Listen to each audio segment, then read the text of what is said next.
Alright, we got this Deus too with a 9-inch coil out here, you know. A lot of people like to hunt iron with these detectors for good reason, you know, they're pretty good. Some people may be hung up on this silencer on this machine, you know, like, well, that's where the action is. Well, there is some action, you know, lowering the silencer. When it comes to unmasking, I'm just going to do this little demo here for you. Now you use your machine any way you want to. Sensitive FT, that's full tones.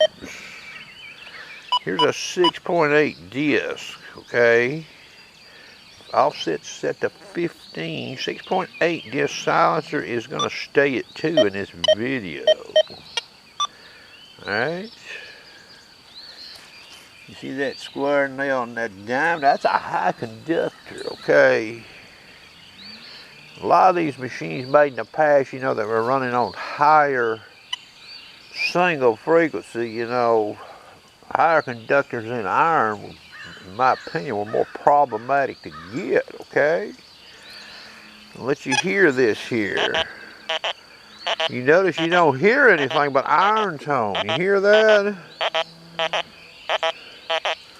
So I'm just going to lower the disc on this thing to 4.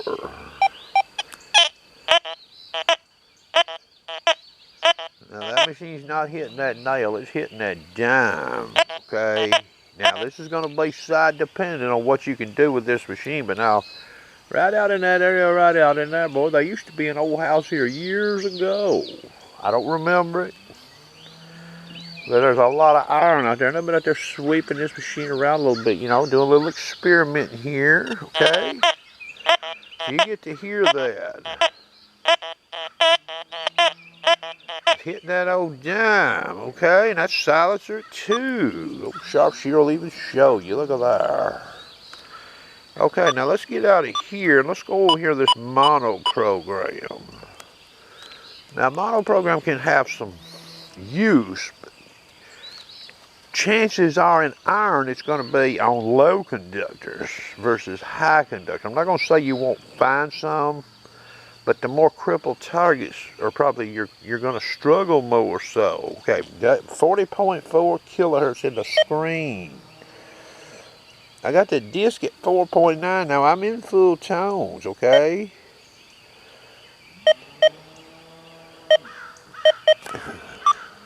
See it there? Offset's at 10. 4.9. Now that's over the nail.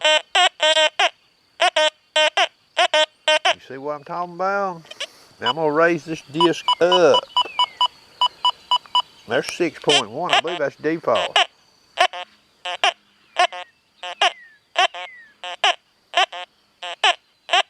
And let me see what I've got this silencer at.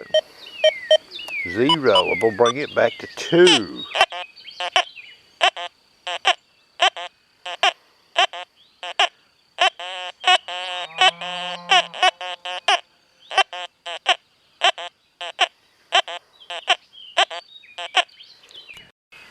Now you notice that I moved the dime now. I had to turn this camera off briefly. I've moved that dime. You see where it's at now in respect to that square nail. Now I'm back in the Deus mono still here. Okay, silencer at 2.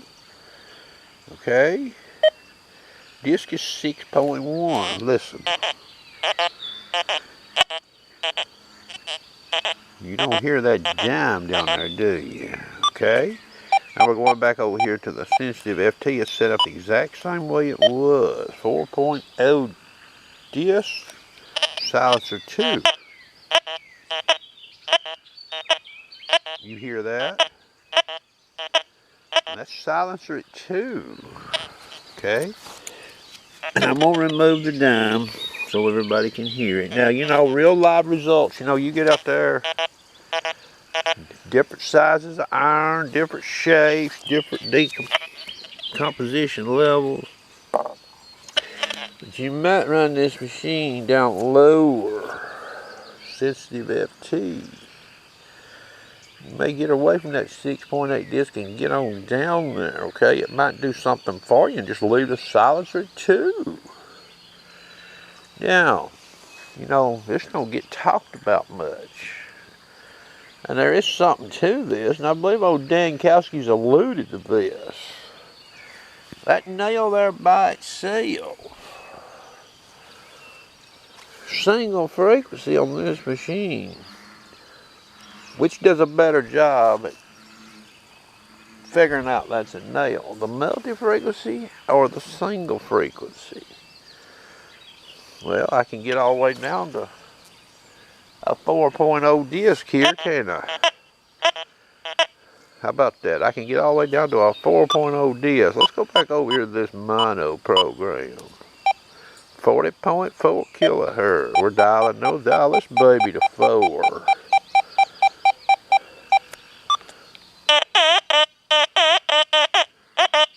You hear that? And I'll even remove that jam.